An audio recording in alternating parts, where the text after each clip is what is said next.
Sinasama na ng Office of the Ombudsman sa investigasyon sa umano'y korupsyon sa flood control project si Pangulong Bongbong Marcos. Matapos idawit po yan ni dating Ako Bicol Representative Saldico sa kanyang online video.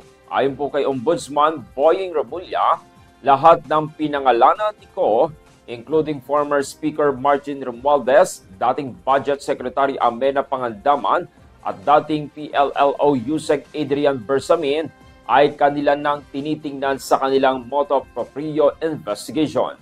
Git naman ng Ombudsman illogical na sinasabing nakinabang ang Pangulo sa umano'y billion-billion budget insertions, ngunit bukas sila sa pagbusisi ng mga aligasyon.